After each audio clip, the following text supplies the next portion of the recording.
Hello बच्चों। क्या हाल चाल बा? सब बढ़िया। चलिए, हम लोग आ गए हैं एक नए चैप्टर में। वॉल्यूम सरफेस एरिया का पूरा कॉन्सेप्ट क्लियर कर लिया था हमने, सारे क्वेश्चंस को डील किया। एनसीईआरटी के हो गए, आर एस अग्रवाल के हो गए, बहुत सारे क्वेश्चंस को हमने प्रैक्टिस किया था। आज हम लोग स्टैटिस्टिक्स बात करेंगे। ये भी बहुत इंपॉर्टेंट चैप्टर है। स्टैटिस्टिक्स और एक और चैप्टर है साथ में इंक्लूड होता है, वो है प्रोबेबिलिटी। ये दोनों को मिला के टोटल 11 से 12 मार्क्स के क्वेश्चंस आते हैं बोर्ड्स में। तो दोनों क्वेश्चन, दोनों चैप्टर अपनी जगह पर अपना सेल्फ इंपॉर्टेंस रखते हैं। बहुत इंपॉर्टेंट बोर्ड्स के पॉइंट ऑफ व्यू से, क्योंकि एक ऐसे चैप्टर है जो फुल्ली कॉन्सेप्ट बेस्ड नहीं है। फुल्ली वो किस पे बेस्ड है? फॉर्मूले पे बेस्ड है। अगर आप फॉर्मूला सही से याद रहेगा तो इस चैप्टर को डील करना एकदम आसान रहता है। तो हम लोग समय को ज्यादा बर्बाद ना किया जाए और पहले समझा जाए कि हमको टॉपिक क्या क्या पढ़ना है। उसके बाद हम लोग डिस्कस करेंगे कि जो टॉपिक हमको पढ़ना है उसको किस प्रकार से पढ़ना है कि मेरे बोर्ड्स में सही तरीके से सवाल बन जाए। और एक्स्ट्रा इसमें कुछ है नहीं। ना ही इसका ज्यादातर केस बेस्ड बनता है, ना ही इसका ज्यादा हम लोग डेप्थ टच लेने वाले हैं, ऐसा कुछ नहीं। सीधा फॉर्मूले बेस्ड क्वेश्चन आते हैं और डायरेक्ट क्वेश्चन आता है। इसमें ज्यादा सोचने योग्य चीज आता भी नहीं है, डायरेक्ट क्वेश्चन आता है। ठीक है। इसमें हम लोग को 3 टॉपिक पढ़ना है। चल देखिए क्या क्या हमको पढ़ना है, पहले समझिए। पहले इसका वेटेज समझिए। इसका वेटेज ऑलमोस्ट 7 टू 7 नहीं कह सकते, 6 टू 7 मार्क्स ले लीजिए। 6 टू 7 मार्क्स बोर्ड्स में आते हैं। इसका वेटेज 6 से लेकर 7 मार्क्स तक आता है। ठीक है। क्योंकि सर कभी होता है क्या, 11 12 ऐसा है, स्टैटिस्टिक्स और प्रोबेबिलिटी दोनों मिला के। पिछले 10 साल का जो इतिहास है ना, बोर्ड्स का पेपर है, उस बेसिस पे हम बता रहे हैं आपको कि 6 से 7 मार्क्स का हर उसका थोड़ा फ्लक्चुएट करता रहता है, आसपास रहता है। कभी 6 मार्क्स आ गया, कभी 7 मार्क्स आ गया, इससे ऊपर नहीं जाता है। ठीक है। इसमें एक क्वेश्चन बहुत इंपॉर्टेंट बनता है जो 5 मार्क्स का बनता है और वहां पर आने के चांसेस रहता है। 5 मार्क्स जो क्वेश्चन आते हैं ना, 4 क्वेश्चन जो 5 मार्क्स रहते हैं, उसमें एक क्वेश्चन इसका भी आने की प्रोबेबिलिटी ज्यादा होती है। ठीक है। इसमें हमको मेन पढ़ना क्या क्या है, जो पढ़ना है वो समझिए। पहले हमको बात करना है इसमें मीन के बारे में। दूसरा बात करना है हमको मीडियन के बारे में। और थर्ड बात करना है मोड के।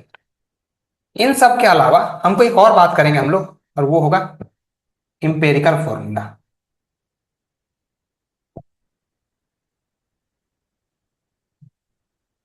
ठीक है। यही 4 टॉपिक पढ़ना है और फुल्ली ये किस पे बेस्ड है? फॉर्मूले पे बेस्ड।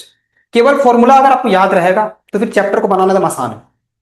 छोटा मोटा हल्का सा कॉन्सेप्ट है और कुछ नहीं है इसमें। फुल्ली फॉर्मूला पे बेस्ड है। मीन में हमको क्या पढ़ना है? मीन निकालने के लिए हमको 2 मेथड पढ़ना है। पहला है डायरेक्ट मेथड,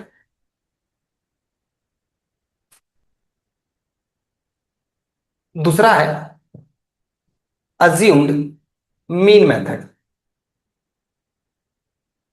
इसको हम लोग शॉर्टकट मेथड भी कहते हैं।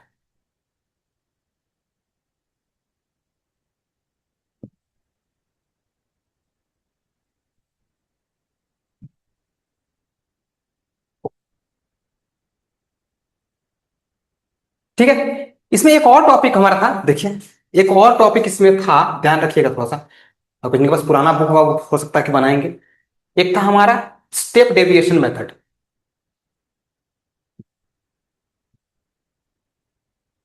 स्टेप डेविएशन मेथड, ये भी एक टॉपिक हमको पढ़ना था। 3 टॉपिक पढ़ना था मीन। ये तीनों एक 3 तरीका है मीन निकालने का। ठीक है ना? Step deviation, direct method, assumed mean method. Step deviation method Covid के बाद इसको काट दिया गया और स्टेप डेविएशन मेथड नहीं आ रहा। ये हमारे सिलेबस से कट हो गया है। जो रिसेंट सिलेबस है, सिलेबस से इसको काट दिया गया है। तो स्टेप डेविएशन मेथड नहीं पढ़ना हम लोग। जिनको पढ़ने का मन होगा पढ़ लीजिएगा। बट द थिंग इज, लेकिन ऐसा नहीं है कि आप ये दोनों जानिएगा तो ये बहुत आउट ऑफ द बॉक्स है, ऐसा नहीं है। अब थोड़ा सा खाली आगे का कॉन्सेप्ट है, थोड़ा सा आगे का कॉन्सेप्ट बस, और कुछ नया नहीं। काटना बनता नहीं था, बट बोर्ड सो काट चुका है, तो उसे ज्यादा सोचने वाली बात नहीं है। तो एक स्टेप डेविएशन मेथड हमारा कट गया है। ये 2 मेथड हमारे पास है जिसका यूज करके हम लोग मीन निकालेंगे। सबसे पहली बात, सर इतनी बात तो बता दी, अरे आप बताइए स्टैटिस्टिक्स क्या होता है? स्टैटिस्टिक्स हम लोग पढ़ते क्यों? ऐसा क्या है इसका इंपॉर्टेंस? देखिए ये तीनों जो आपको दिख रहा है ना, मीन मीडियन मोड, किसी भी डाटा का हम लोग सेंट्रल टेंडेंसी फाइंड करते हैं। Sir what is central tendency क्या है? जैसे मान लीजिए ना, हमने कहा कि जैसे किसी स्कूल में हमने कहा कि जैसे बोर्ड्स का रिजल्ट हुआ किसी स्कूल का, ठीक ना, तो हमने कहा कि कितना परसेंटेज, तो बच्चे कितने परसेंट पास हुए, तो 75% बच्चे पास कर गए। 75% बच्चे क्या किए, टॉप किए, मतलब एट फर्स्ट फर्स्ट रैंक लेके आए 75% बच्चे। तो ये कहने का तात्पर्य क्या है, तो हमने एक एक बच्चे को डाटा तो नहीं निकाला हो, या हमने रांची का किस स्कूल का निकाला जाए तो कितने बच्चों को 90 प्लस आया है, तो हम निकालेंगे कि जितने बच्चे बोर्ड्स दिए थे उसमें से 15% बच्चे जो थे उनका 90 प्लस आया।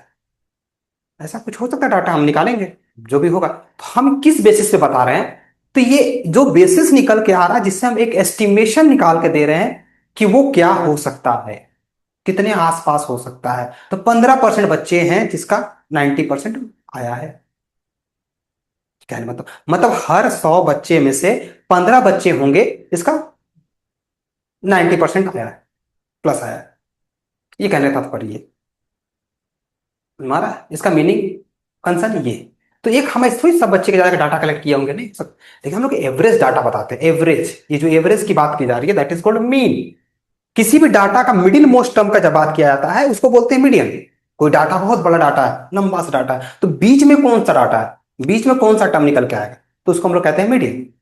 कोई डाटा बहुत बड़ा डाटा है, उसमें बोला जाएगा कोई चीज बहुत बार रिपीट किया है, जैसे मान लीजिए हमने कॉइन को फेंक दिया, तो कॉइन फेंकते गए फेंकते फेंकते फेंकते गए, तो हेड या टेल, हेड या टेल, हेड या टेल हो सकता है। तो वो चीज जो रिपीट करेगा, हेड कितनी बार आया तो 25 बार आया, टेल कितनी बार आया तो 15 बार आया, तो जो ज्यादा बार आता है उसको मोड, जो रिपीट कर रहा होता डाटा, रिपीटेशन ऑफ डाटा। और जो डाटा आप ले रहे हैं उसका अकरेंस कितना बार होगा, नंबर ऑफ टाइम्स अकरेंस, कितना बार वो कितनी बार अकर किया है, दैट मोड। और ये तीनों का जो रिलेशनशिप बताता है, मीन, मीडियन और मोड, ये तीनों का जो रिलेशनशिप बताने वाला जो ब्रांच है उसको हम लोग कहते हैं इंपेरिकल फॉर्मूला, रिलेशनशिप। किसका किसका relationship, mean, median and mode का रिलेशनशिप बताने वाले को हम लोग कहते हैं इंपेरिकल फॉर्मूला। किसका किसका है, mean, median and third one is, mean, median और मोड का रिलेशनशिप बताने वाले को हम लोग कहते हैं इंपेरिकल फॉर्मूला। अभी आपको इंपेरिकल फॉर्मूला जो है ना, उसका हम फॉर्मूला आपको दे दे रहे हैं, इसको आप जब तक वीडियो लेक्चर चलते रहेगा उसको याद कर लीजिए। हम कौन दे रहे हैं इसको, मतलब कोई ज्यादा इंपॉर्टेंस, बहुत ज्यादा इंपॉर्टेंस उसका, लेकिन इसका कोई प्रूफ का रिक्वायरमेंट है नहीं, लेकिन दिमाग में बैठा तो जाइए, ठीक ना। तो क्या है उसका फॉर्मूला, सर या कंफर्म रहिए कि इस पे भी सवाल आ रहा है बोर्ड्स में, हम कंफर्म रहिए 110% जो आपको इंपेरिकल फॉर्मूला दे रहे हैं। ये क्या है, तो 3 मीडियन माइनस 2 मीन, मतलब इंपेरिकल फॉर्मूला क्या बोलता है, mode equal to 3 median minus 2 mean. इसको एनी हाउ आप याद कर लीजिए, याद कर लेना है, किसी तरीके से इसको याद कर लेना है। देख लीजिएगा जी, मेरा हिंदी वाला राइटिंग, किसी तरीके से इसको याद कर लेना है, जैसे भी याद करना हो, कर लीजिएगा याद, ठीक ना, जैसे भी करना हो याद कर लेना है, जैसे भी। ठीक है, कैसे याद रखना है, तो 3 median minus 2 mean, mode equal to 3 में 2 मी, 3 में 2 मी, में मीडियन मीन 2। ठीक है, याद रखेंगे इसको, नहीं हम इसको याद कर लीजिए, mode equal to 3 median minus 2 mean. फिर आगे बात करते हैं हम लोग, फिर समझ जाएंगे अच्छे से, बहुत इजी चैप्टर ये, एकदम मोस्ट, मतलब पूरे बुक का सबसे इजीएस्ट चैप्टर है। अगर स्टेप टू स्टेप फॉलो कीजिएगा तो सबसे इजीएस्ट चैप्टर है, इसमें ज्यादा एक्स्ट्रा लोचा है ही नहीं, एक्स्ट्रा सोचने वाला बात है ही नहीं, सिंपल मैथ्स में यूज होता है और एक्स्ट्रा कुछ नहीं। ठीक है चलिए, तो मीन, ये याद रखिएगा, अभी मिटा देंगे लेकिन पूछेंगे आपसे फिर हम। Mode equal to 3 median minus 2 mean, ध्यान रखिएगा, mode equal to 3 median minus 2 mean, ये क्या बताता है, इंपेरिकल। ये आपको एमसीक्यू में कंफर्म टपकेगा सर, बोर्ड्स में, याद कीजिएगा मेरा, ये एमसीक्यू में कंफर्म आएगा, आपको मीडियन दिया रहेगा, मीन दिया रहेगा, मोड बताइए, मोड दिया रहेगा, मीन दिया रहेगा, मीडियन बताइए। एमसीक्यू का पार्ट है ये ऑल, ये कहां पर आएगा, मिलेगा आपको, ये आपको मिल जाएगा एमसीक्यू में, बोर्ड्स में एमसीक्यू में देखने को मिलेगा, कंफर्म रहिए। चलो, हर साल पूछ रहा है सर, तो इस साल आपने इतना बुरा तो काम किए नहीं आपको कि आउट ऑफ द बॉक्स सवाल आ जाएगा, ऐसा कुछ होगा नहीं, अरे ऐसा आता भी नहीं।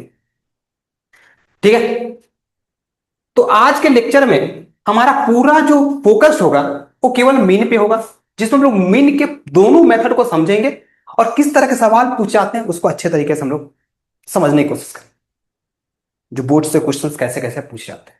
पहले हम लोग कॉन्सेप्ट को क्लियर करेंगे, फिर हम लोग बोर्ड पे घुसेंगे। पहले कॉन्सेप्ट क्लियर होना चाहिए कि मीन है क्या, कैसे मीन फाइंड किया जाता है, क्या है डायरेक्ट मेथड, क्या है एज्यूम्ड मीन मेथड, चीजें ऐसी। ठीक है, ध्यान से एक एक करके आप तीनों को लोग देखेंगे, 3 लेक्चर में हम लोग पूरा खत्म करेंगे अच्छी तरीके से। चलिए, ठीक है, आगे बढ़ा जाए। तो हमारा मीन निकालने के लिए हमने बताया आपको, मीन के लिए मेरे पास दो मेथड है। पहला है डायरेक्ट मेथड, दूसरा है एज्यूम्ड मीन मेथड। अच्छा सर, एक चीज और क्लियर रही है थोड़ा सा समझ के, ठीक है। हम लोग को ये चीज नहीं पढ़ना है, क्या नहीं पढ़ना है, जितना भी हम लोग पढ़ रहे हैं ना डाटा, जो भी चीज हम लोग पढ़ रहे हैं, ओके एक मिनट पहले हम इसको रब कर ले अच्छे से, फिर आपसे हम बात करते हैं। हम लोग जो स्टैट्स पढ़ रहे हैं ये फुल्ली बेस्ड है ग्रुप डाटा के ऊपर। डाटा जो ग्रुप किया हुआ है ना, ग्रुपिंग किया हुआ रहेगा, एक ग्रुप बनाया हुआ रहेगा यहां से यहां तक। अनग्रुप डाटा के लिए मेरे पास कोई जगह नहीं है, जो डाटा अनग्रुप्ड रहते हैं। हम लोग पूरा स्टडी जो किया जा रहा है वो ग्रुप डाटा बेस्ड है। मतलब स्टैटिस्टिक्स क्लास 10 में लोग पढ़ रहे हैं, फुली बेस्ड किस पे है, ग्रुप डाटा बेस्ड, मतलब ग्रुप किया हुआ रहेगा, ग्रुप बनाया हुआ रहेगा। मतलब 1 से लेके 10 के बीच में, 10 से लेके 20 में, तो एक क्लास बन के रेडी होगा, सुनिए ध्यान से, एक ग्रुप बना हुआ होगा उसमें। बोले जैसे मान लीजिए कि हम बोले कि हम क्लास 10th में बच्चों का टेस्ट लिए, ठीक ना, 50 बच्चे हैं, टेस्ट लिए हमने। तो टेस्ट लिए तो रोल नंबर 1 से लेकर रोल नंबर 10 के बीच में जो बच्चों का मार्क्स आया, मतलब सॉरी उल्टा बता रहा हूँ, मतलब 1 से लेके 10 के बीच में मार्क्स आने वाले, 0 से लेके 10 के बीच में मार्क्स आने वाले बच्चे कितने हैं, तो निकले 15 बच्चे। 10 से लेके 20 के बीच में मार्क्स आने वाले कितने बच्चे, तो 5 बच्चे। 20 से लेके 30 के बीच में मार्क्स आने वाले 13 बच्चे। उसी प्रकार 30 से 40, 40 से 50, ऐसा करके ग्रुप बना दिया। तो इस पे हम लोग स्टडी कर रहे हैं ग्रुप डाटा को। तो इसका मतलब ये नहीं है कि हमारे पास अनग्रुप डाटा का सवाल नहीं आएगा। अनग्रुप डाटा के बारे में हमने क्लास 9th में, वो सिलेबस से हट गया है, क्लास 8 में डिस्कस किया है। तो अगर हो सकता है एमसीक्यू में टपक जाए, तो इस बात का ध्यान रखना, बेसिक सा कॉन्सेप्ट है। हम लोग जो एवरेज निकालते थे वही मीन था, मीन इक्वल टू एवरेज होता है, एवरेज होता डाटा इक्वल टू मीन होता डाटा। कहानी वही है, बस सोच नहीं है, समझिए ध्यान से, एक्स्ट्रा कुछ है ही नहीं है। हम लोग मीन कैसे निकालते हैं, अगर डाटा अनग्रुप्ड है, जैसे मान लीजिए हमने कोई डाटा आपको दे दिया, हमने कहा कोई नंबर दे दिया ऐसे करके, 2 है, 5 है, 6 है, 11 है, 13 है, 0 है, 5 है, ऐसे करके कोई नंबर हमने दे दिया। बोला कि ना ये को मेरे क्लास में बच्चे टेस्ट लिया गया, उनका मार्क्स इतना इतना आया है 20 मार्क्स में, किसी को 2 आया है, किसी को 5 आया, 6 आया, 11 आया, 13 आया, 0 आया, 5 आया, इस तरह का मार्क्स लेके आया। हम इनका एवरेज निकालने के लिए, इसका मीन निकालने के लिए बोला, तो मीन कैसे निकालेंगे हम लोग, कैसे करते हैं, ये अनग्रुप डाटा है, कोई ग्रुप किया हुआ नहीं, नॉर्मल उठा लिया गया रैंडम सबको देख करके। तो इनका जब मीन निकाला जाएगा तो कैसे निकलेगा, सबको ऐड करते हैं और जितना टर्म्स होता है उसे डिवाइड करते हैं। कैसे करते हैं हम लोग, formula sum of the observation by number of observation, ध्यान रखिएगा।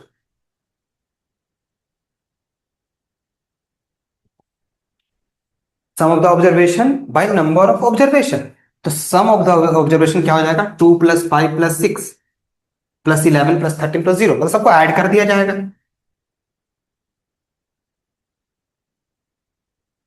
2 + 6 5 11 13 0 और फिर है 5। कितना टर्म्स है सर, टर्म देखिए 1 2 3 4 5 6 7, जो भी सम निकलेगा 7 से डिवाइड कर देना, आपको आंसर निकलेगा सामने आ जाएगा, मेरा मीन निकल गया। ठीक है, अब यहां से कुछ कुछ इंपॉर्टेंट प्रॉपर्टीज भी होता है। देखिए ये सब बताने के पीछे कारण मेरा क्या है, गलती से अगर एमसीक्यू में आ गया तो आपको उस वक्त ध्यान रहे कि हाँ ऐसे ऐसे चीजें करनी थी। ध्यान रखें एमसीक्यू में चांसेस है, अब यहाँ लिखा है, देखिए हम लोग को फुल्ली बात करना है ग्रुप डाटा, लेकिन ऐसा कहीं मेंशन नहीं है कि अनग्रुप डाटा नहीं आएगा। आपको ये बेसिक्स है, मतलब अगर आप मीन पढ़ रहे हैं तो मीन का बेसिक्स आपको पता होना चाहिए, ये पता होना बहुत जरूरी है। कोई आगे यूज का यूज नहीं है, बट द थिंग इज पता होना बहुत जरूरी है, आपको कहीं एमसीक्यू में आ सकता है, चांसेस है।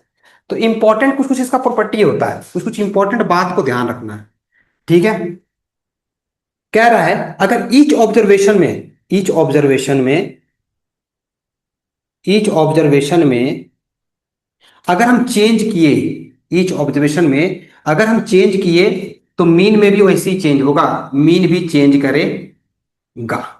अब इसे क्या समझे आप, अगर किसी ऑब्जर्वेशन में आप चेंज किए, यहाँ चेंज क्या मीनिंग क्या है, यहाँ चेंज की बात की जा रही है, मतलब कहने मतलब है क्या किया गया है, ऐड, सब्ट्रैक्ट, मल्टीप्लाई या फिर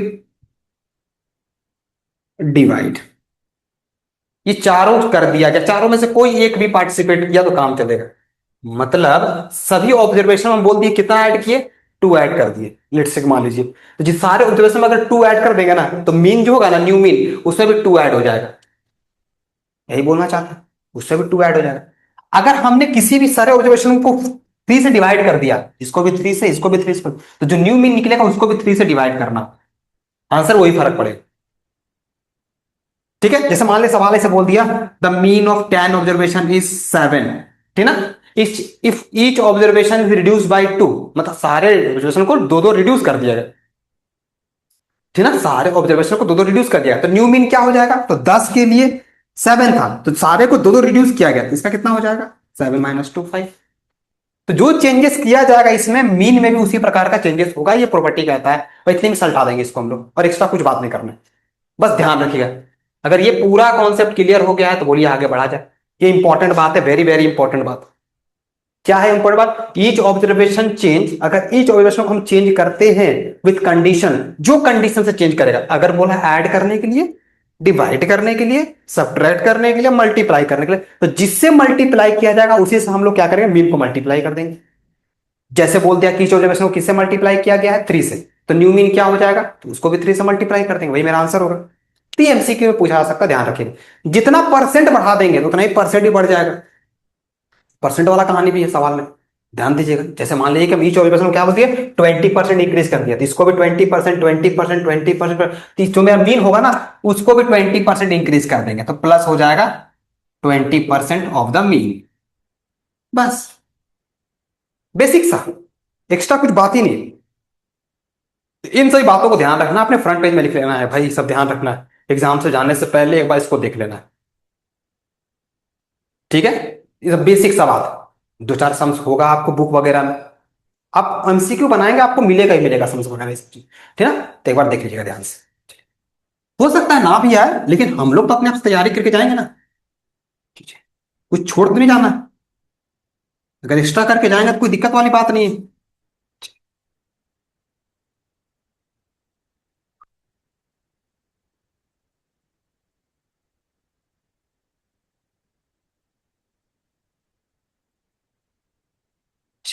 अब हम लोग बात करते हैं ग्रुप डाटा के ऊपर। ग्रुप डाटा का मीन कैसे निकलता है, तो मीन निकालने के लिए, मीन का तो उनको समझ में आ गया क्या होता है, the average of data, data का जो एवरेज निकाला जाएगा उसको हम लोग मीन कहते हैं। तो डेफिनेशन पे ज्यादा फोकस होने का मतलब बनता नहीं है, ठीक है ना। व्हाट इज मीन, कोई डेफिनेशन आपकी बुक वगैरह मिल जाएगा, देख लीजिएगा, बहुत बड़ी चीज नहीं है। मीन का क्या होता है, डेफिनेशन जो है बता दिया गया। मीन होता है एवरेज डाटा, डाटा का एवरेज, कोई ऐसा डाटा जो पूरे डाटे के कैरेक्टरिस्टिक्स को डिफाइन कर दे। हमने कहा मेरा कोई फैक्ट्री है, उसमें 500 वर्कर काम काम करते हैं, तो एवरेज वेट कितना है, तो 65 kg। तो 65 kg वाले वर्कर ज्यादा है, मतलब जितने भी वर्कर है उसके आसपास ही वेट।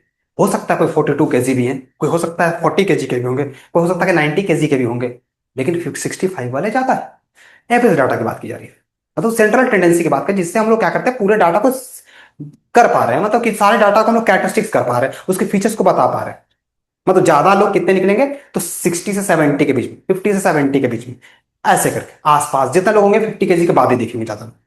और 500 वर्कर, 400 वर्कर कैसे होंगे, जिनका वेट कितना होगा, 60 से लेके 80 के बीच में होगा, या 55 से लेके 70 के बीच में, लाइक दिस। तो इसी चीज को हम लोग बोल रहे हैं, मीन की बात कर रहे हैं, समझिए ध्यान से। तो मीन निकालने के लिए हमारे पास मेथड है। मीन हम लोग बात कर रहे हैं मीन के ऊपर, ठीक है। हम लोग पहले पढ़ते हैं डायरेक्ट मेथड। देखिए सर, दोनों मेथड साथ में पढ़ेंगे, कोई अलग तरीके से नहीं पढ़ेंगे, टाइम वेस्ट नहीं करेंगे हम। और दूसरा है, एक क्वेश्चन लेंगे और दोनों मेथड को समझेंगे अच्छे से। अब ये है क्या, एक क्वेश्चन हम लोग लेंगे और दोनों मेथड को समझेंगे, ठीक है। पहले मीन निकालने के लिए, डायरेक्ट मीन निकालने के लिए, डायरेक्ट मेथड जो है ना, डायरेक्ट मेथड से मीन निकालने के लिए जो फॉर्मूला होता है वो ये होता है। मीन को दिखाने के लिए यूज किया जाता है एक्स के ऊपर में बार, जो मीन जनरली दिखाने के लिए यूज किया जाता है एक्स के ऊपर में बार, ठीक है ना। तो एक्स के ऊपर बार, देखिए डायरेक्ट मीन मेथड से मीन निकालने के लिए फॉर्मूला जो होता है वो ये होता है, sigma F I X I by sigma F आई। अभी सिग्मा का मीनिंग क्या होता है, इसका मतलब क्या होता है? ये जो सिग्मा हम बोल रहे हैं ना, ये जो टर्म आपको देखने को मिल रहा है जिसको हम बोल रहे हैं सिग्मा, इट, इसको क्या बोलते हैं हम लोग? सिग्मा बोलते हैं।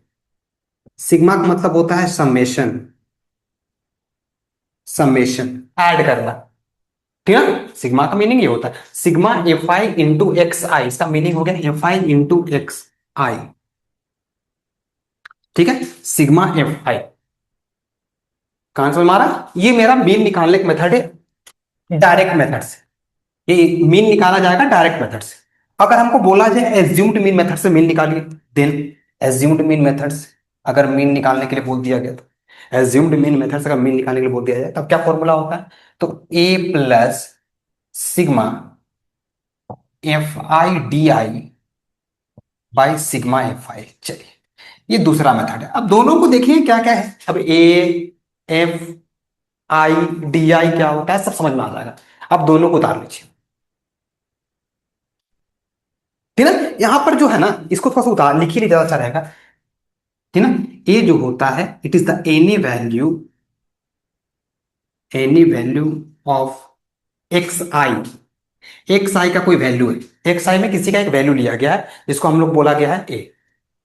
एक्स आई में कोई वैल्यू लिया गया है जिसको हम लोग नाम दिए हैं ए। मतलब एक्स आई में कहीं पर एक वैल्यू लिया गया है जिसको हम लोग नाम देंगे ए। अब कैसे लेते हैं हम सब बताएंगे स्टेप से, सर सब फॉलो कीजिएगा, तुम तुरंत एक चुटकी में समझ में आ जाएगा, तो चिंता नहीं करना।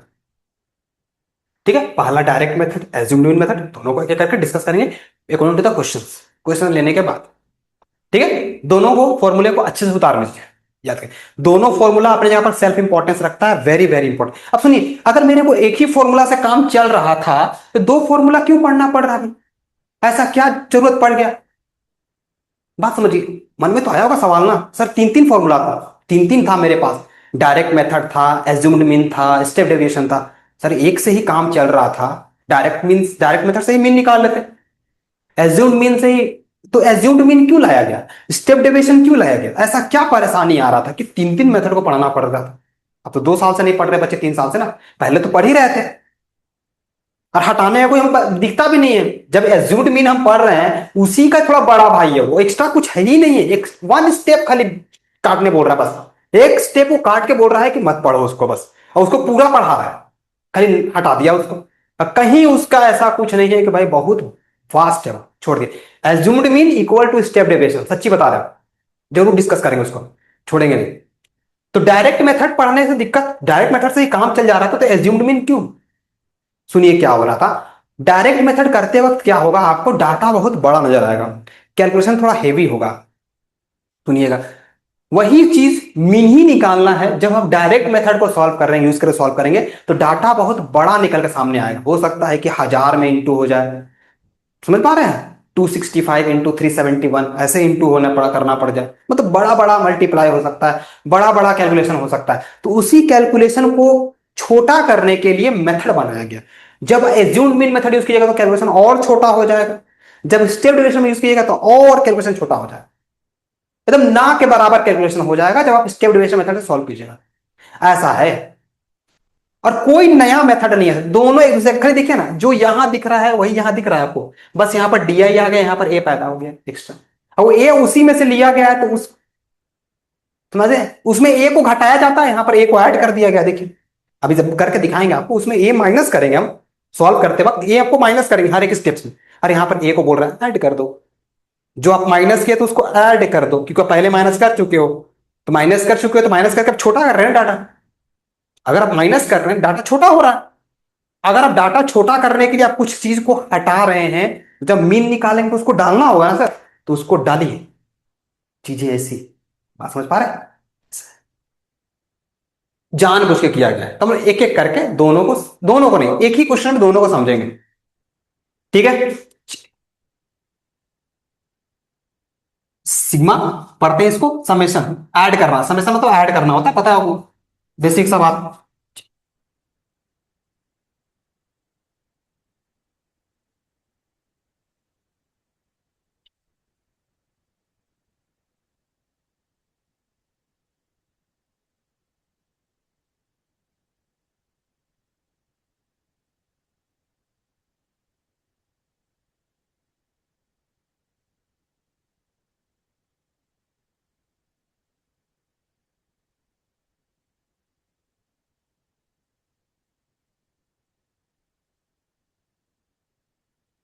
चलिए स्टार्ट करें। अब हम लोग एक क्वेश्चन लेंगे और दोनों मेथड को समझेंगे कैसे निकालना है। ठीक है, सवाल देखिएगा। सवाल कुछ ऐसा है, आपको क्लास दिया हुआ है और फ्रीक्वेंसी दिया हुआ है। क्लास क्या है? तो क्लास है 10 से लेके 30, 30 से लेके 50, 50 to 70, 70 to 90, 90 to 110, 110 to and 30। Frequency है 5, 8, 5, 8, 12, 20, 3, 2। ठीक है, हमको इसका निकालना है मीन।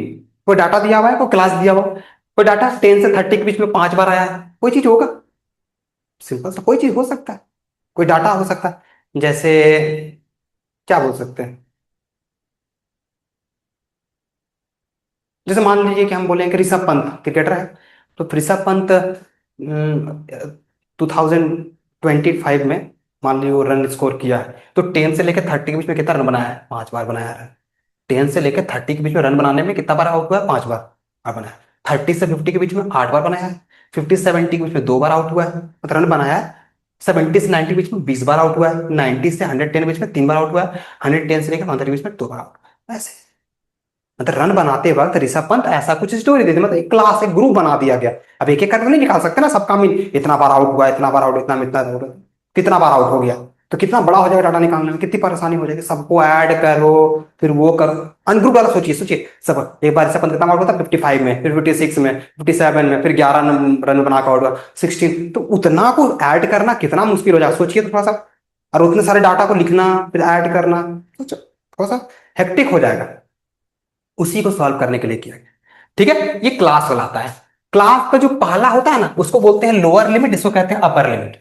ध्यान रखिएगा, it is called lower limit, it is called upper limit. मतलब क्लास का एक लोअर लिमिट होता है, एक अपर लिमिट होता है, जिसको हम लोग कहते हैं लोअर लिमिट, और ये कहलाता है अपर लिमिट। ठीक है, क्लास का lower limit and upper limit, ये हो गया लोअर लिमिट, ये हो गया upper limit. Lower limit, upper limit, particular class, हर एक क्लास का अपना अपना होगा। हम सर थर्ड क्लास की बात करें, थर्ड क्लास का लोअर लिमिट क्या है? तो 50, अपर लिमिट क्या है? 70। कहां से? अगर हम हर क्लास का एवरेज की बात करें, हर क्लास का एवरेज, हर क्लास का एवरेज, तो एवरेज क्या होगा? तो upper limit lower limit divided by 2, average of the पर क्लास। तो इस एवरेज ऑफ द पर क्लास को हम लोग नाम देते हैं क्लास मार्क। उस क्लास के अंदर में डिजिट क्या क्या नंबर आया, 10 और 30 आया, तो उसको एवरेज क्या नाम देंगे? तो 10, 30, ठीक ना? 10 और 30, मतलब कहने का मतलब है 10 से लेकर 30 के बीच में 5 बार आउट हुआ होगा। तो हमको एग्जैक्ट पता नहीं ना कितने, किस किस नंबर पे आउट हुआ था वो। 12 बने, 12 रन बना के आउट हुआ था, 22 बना के आउट हुआ है, 25 बना के आउट हुआ है। तो हमको ये तो एवरेज चाहिए ना इसका भी। 10 और 30 के बीच में कोई होगा, तो 10 30 का बीच का क्या होगा मेरा? 15। तो उसको नाम देते, अलग नाम देते हैं हम लोग। क्लास का जो एवरेज कहलाता है, average of the class is called class mark. तो हम लोग पहले निकालते हैं क्लास मार्क। आइए पहले क्लास मार्क कहलाता है, चलिए क्लास मार्क। ध्यान सुनिएगा, बहुत इजी है, हम एक एक स्टेप्स लिख रहे हैं आपको। क्लास मार्क, क्लास मार्क क्या होता है? Upper, upper limit plus lower limit divided by, upper limit और लोअर लिमिट को डिवाइड प्लस करके दो से डिवाइड कर दिया जाए, मेरा आ जाता है क्लास मार्क। अपर लिमिट क्या है? अपर लिमिट क्या बोलिए, देखिए हर एक क्लास का इसका अपर लिमिट। अच्छा देखिए, दो मत सुनिए। अपर लिमिट और लोअर लिमिट जो क्लास मार्क होता है, क्लास मार्क को दिखाने के लिए यूज करते हैं हम लोग एक्सआई। जो क्लास मार्क होता है उसको दिखाने के लिए हम यूज करते हैं एक्सआई। एक्सआई कहलाता है मेरा क्लास मार्क, यहां लिखते रहे X I equal to class, X I नीचे में आई लिखते हैं, एक्स नीचे में I, upper limit plus lower limit, तो हर क्लास का निकलेगा एवरेज। ठीक है, बस बचिए, तो हमको एक्स आई निकालना होगा सबसे पहले। ठीक है ना, तो हर क्लास का एवरेज निकालना होगा हमको। तो upper limit plus lower limit by 2, तो पहले हम लोग निकालते हैं class mark. Step two, table में हर एक क्लास का निकालना होगा। ठीक है, ये मेरा फ्रीक्वेंसी है जिसको हम लोग एफ आई कहते हैं। ठीक है, तो upper limit plus lower limit, 30 + 10 कितना हो गया? 40। सॉरी 15 बोल दिया था ना, सॉरी। 30 + 10 40, 40 divided by 2 it's 20। क्या बोल रहे हैं, समझ में आ रहा? हमको क्लास मार्क निकालना है तो upper limit lower limit by 2। और इसके बाद एक और चीज जानना होता है आपको, समझिए। एक ये समझ गया, ये मेरा समझ में आ गया। ये क्लास मार्क हो गया जिसको हम लोग दिखाते हैं एक्साइज से। ठीक है, उसके बाद हम लोग दो चीज जानना बहुत जरूरी है, और दूसरा होता है क्लास साइज, जिसको दिखाते हैं हम लोग एच से। क्लास साइज क्या होता है? अपर लिमिट, अपर लिमिट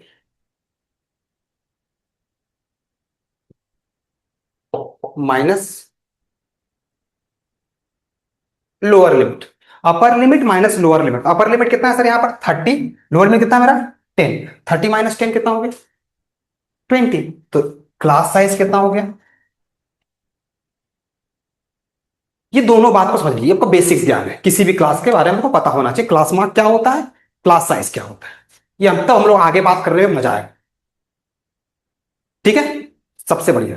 पहले और ये भी देख लेना है, सारे क्लास का जो है ना, जो चेंजेस जो हो रहा है रेगुलर वे में हुआ है कि नहीं, इवेंट डाटा है कि अनइवेंट डाटा। देखिए 10 to 30 मतलब 20 चेंज हुआ है, 20 20 20 20 20। मैं सबका क्लास साइज सेम होना चाहिए। सबका क्लास साइज अगर सेम रहेगा तो हम लोग बोलते हैं उसको इवेंट डाटा।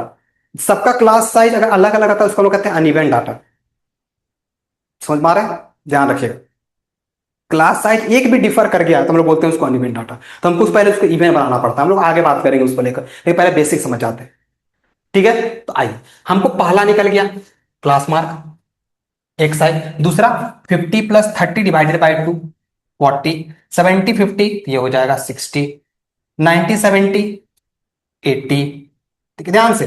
110 90 100 110 90 200 130 120। मतलब दोनों को ऐड करके 2 से डिवाइड कर देना है, तो वही चीज तो हमने किया। इन दोनों बातों को अच्छे से लिख लीजिएगा, जो आपको लिखा हुआ है बहुत काम का है। साथ साथ उतारते चलिए, तब मजा आएगा। आगे बात किया जाए।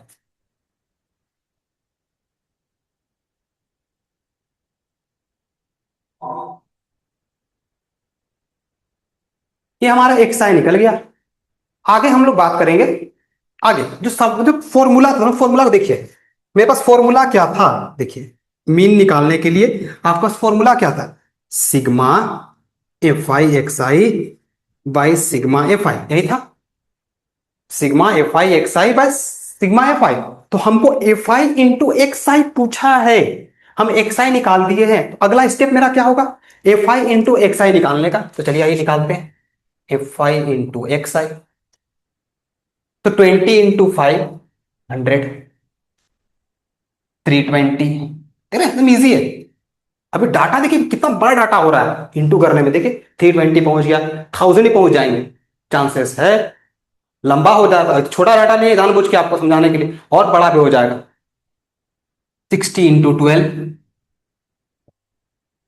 80 × 2, 1600 सही लिखे? हाँ ठीक। ठीक है, 300, 240। बहुत इजी है सर, ध्यान समझिए, एकदम इजी है। एफ आई एक्स आई हो गया। अब आगे बोला है हमको क्या है सर? सिग्मा पूछा है, sigma. Sigma F I X I, हमको सिग्मा मतलब सिग्मा एफ आई मतलब एफ आई एक्स आई को जोड़ने बोला है, समेशन बोले थे ना, सिग्मा का मतलब होता है summation. Sigma F I X I, F I X I को जोड़िए। तो फ्रीक्वेंसी और एक्स आई इंटू करके हम निकाल दी, उसको जोड़ना है। दूसरा नीचे बोला है सिग्मा एफ आई, तो सर सिग्मा एफ आई ये हो गया, तो सिग्मा एफ आई, इसको ऐड करना है। अब इसको मिटा दिया जाए। अब जैसे ही आप इसको ऐड कीजिएगा तो बताइए वैल्यू क्या निकल के आया ऐड करते? 8 5 13 12 25 55 58 60, ये निकल गया मेरा 60। जोड़ के देख लीजिए, 8 और 5 13 हो गया, 12 हो गया 25 और 20 हो गया 20 25 और 20 कितना 45 3 48, अच्छा 50 हो रहा है, सॉरी। ठीक है बड़े, 8 5 13 12 25 20 45 50 50 हो रहा है, सॉरी सॉरी। ये मेरा हो गया 50। 60 कैसे जोड़ दिए? अच्छा 25 और 20 55 कर दिया था, 25 और 20 45 होता है। उसके बाद हमको जोड़ना है इसको है। ठीक है, आइए देखिए, सबका एंड में zero zero zero zero zero zero. उसके बाद यहाँ पर जीरो है, यहाँ टू है, टू फोर, फोर फिर जीरो, जीरो फोर एट।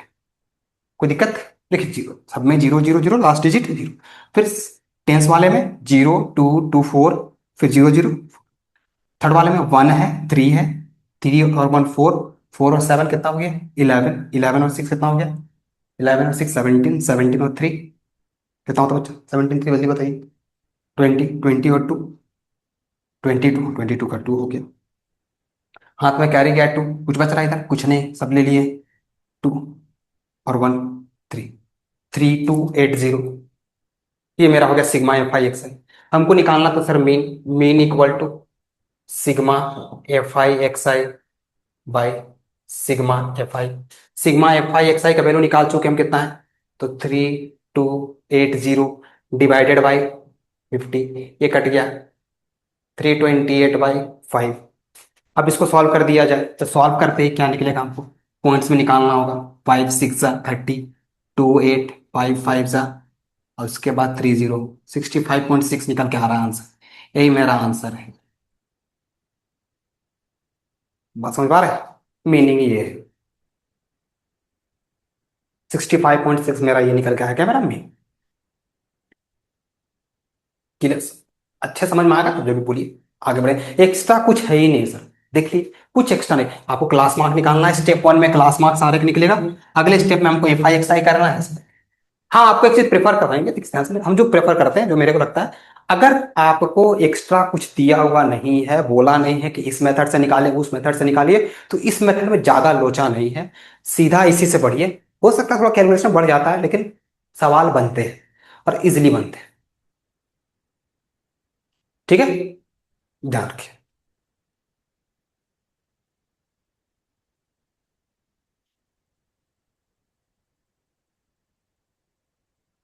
अब इसी को हम लोग समझेंगे, देखिए डायरेक्ट मेथड से बना।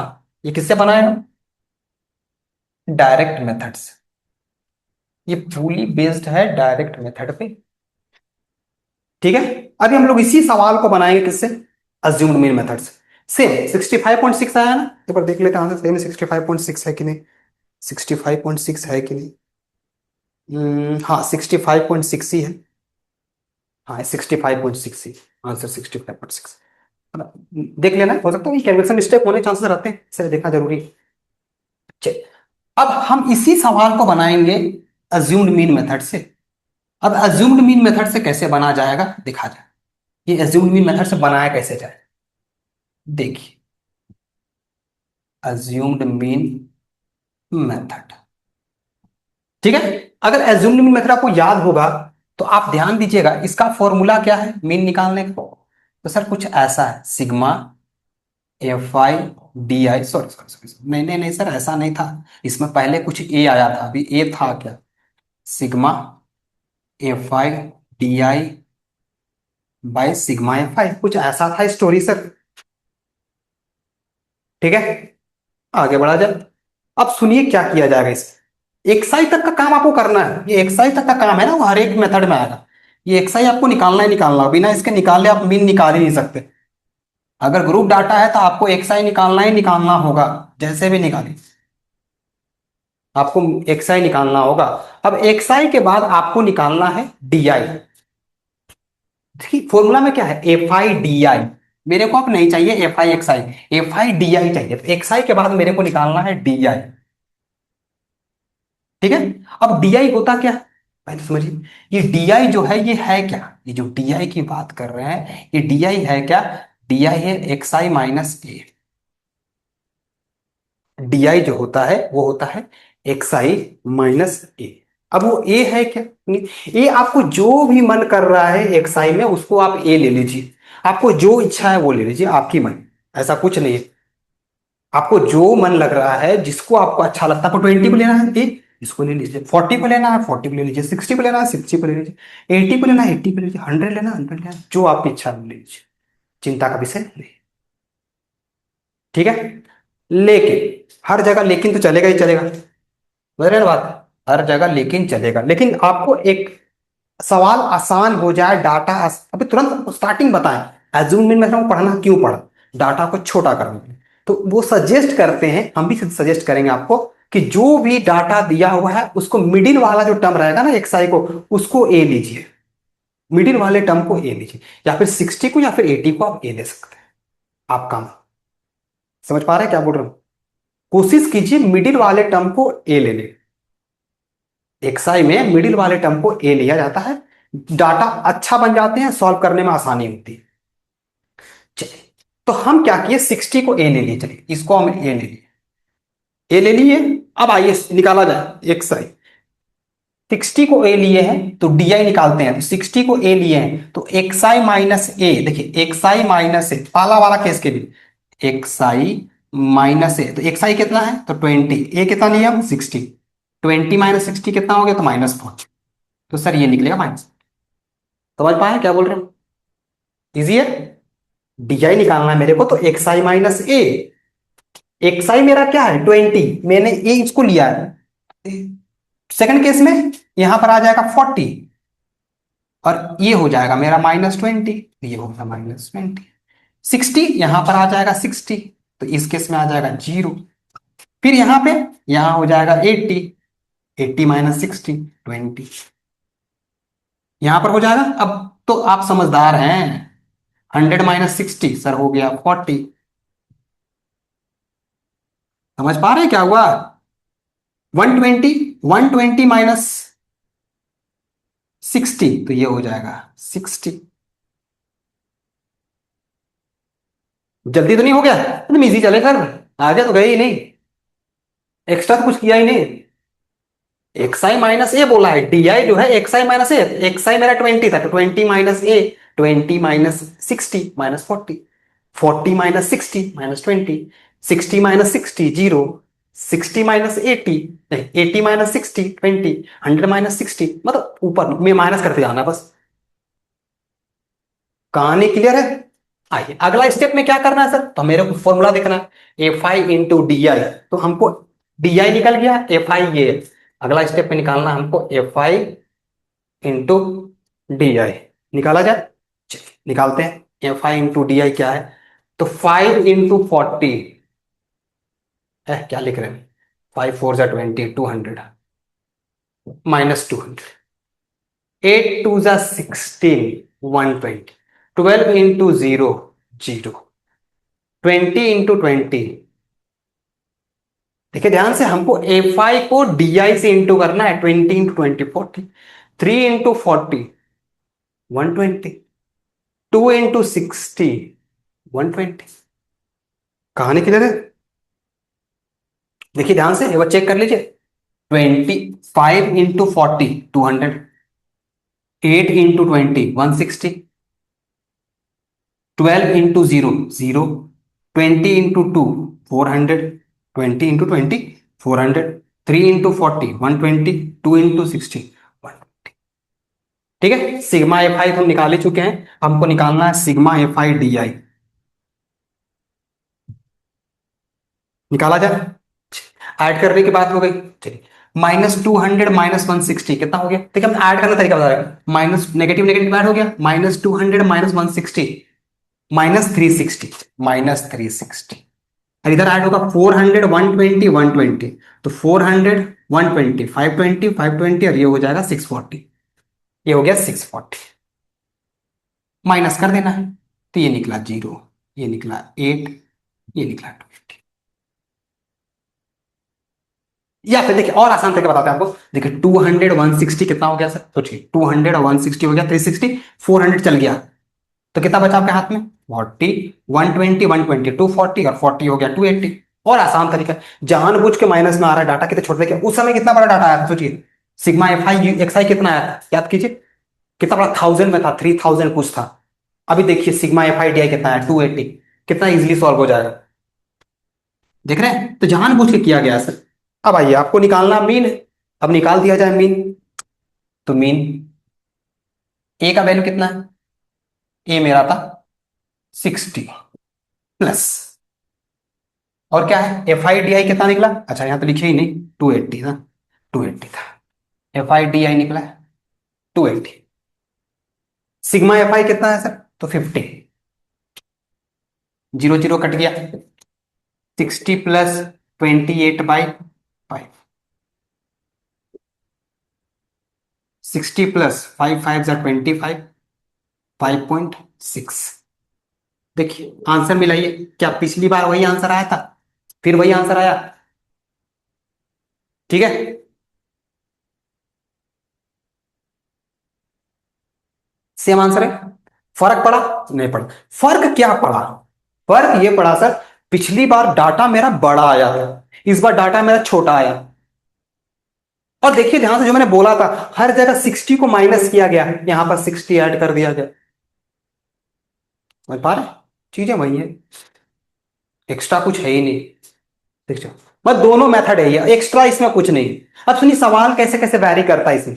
क्या किया जाता है, इसी सवाल को दे दिया जाएगा, बोलेगा कि इसमें मीन गिवन है, आप बताइए यहाँ पर कुछ वैल्यू, यहाँ पर कुछ वेरिएबल दिया रहेगा, कुछ अननोन वैल्यू होगा, फाइंड करने बोल देंगे, और सवाल को हम लोग लेंगे और कॉन्सेप्ट की क्लैरिटी करेंगे और चीजों को और क्लियर करने की कोशिश करेंगे by taking the large number of sums. जितना सम्स को देंगे उतना जल्दी आपको सम कॉन्सेप्ट क्लियर हो पाएगा। देखिए इस चैप्टर से, इस चैप्टर का जो वेटेज से आपको क्लियर कर चुके हैं, इस चैप्टर से कभी भी सवाल घूम के नहीं आया है, एकदम टू द पॉइंट सवाल आता है, सीधा सीधा सवाल आता है, एक्स्ट्रा सवाल इधर उधर से आता ही नहीं। तो ज्यादा आपको इसके पीछे में ज्यादा सोचने योग्य है ही नहीं। अगर सोचना भी है तो आप किसी और चैप्टर में सोचिए, बढ़िया से दिमाग लगाइए कि हाँ थोड़ा इसमें हम कोई रिसर्च कर लेते हैं, यहाँ से उठा लेते हैं, यहाँ से उठा लेते हैं, ये वाला टॉपिक को एक्स्ट्रा क्लियर कर लेते हैं, ये पीडीएफ बना लेते हैं, वो पीडीएफ। अगर आप स्टैटिस्टिक्स का आर एस अग्रवाल का पूरे शिद्दत से विथ फुल डेडिकेशन अगर आप क्लियर कर लेते हैं, आपको सोचने की जरूरत नहीं सर, कोई जगह पे भी। आपको ये कॉन्सेप्ट भी क्लियर कर देगा और गलती होने का चांसेस ना के बराबर होता है। डाटा कभी भी आउट ऑफ द बॉक्स एकदम इधर उधर से नहीं आते हैं, सीधा सवाल आता है। ठीक है, तो आज के लिए इतना ही, अगले लेक्चर में फिर से मिला जाएगा और भी क्वेश्चंस को लेके मीन का, फिर हम डिस्कस करेंगे मीडियन, फिर डिस्कस करेंगे मोड। फॉर्मूला याद है ना? कौन सा फॉर्मूला? Empirical formula. नहीं याद है? दिक्कत, याद कर लीजिए, कंफर्म रहिए सर, लिख लीजिए, बोर्ड्स में क्वेश्चन आएगा तो आएगा, 110% गारंटीड है, इस पे बेस्ड रहेगा। एक नंबर का भी आ सकता है और हो सकता है कि 5 नंबर में पूछ दे, मीन मीडियन को निकालिए, इंपेरिकल फॉर्मूला से मोड निकालिए, इस सवाल आता है सर। 5 नंबर का सवाल जब आएगा ना तो तीनों निकालने के लिए आएगा, पहले मीन और मीडियन निकालने के लिए बोल देगा, फिर बोला इंपेरिकल फॉर्मूला लगाइए, बताइए कि क्या हो, मोड क्या हो, यूजिंग इंपेरिकल फॉर्मूला। समझ में आ रहा है? तो ऐसी चीजें आई हैं। ठीक है, तो खुश रहिए, मस्त रहिए।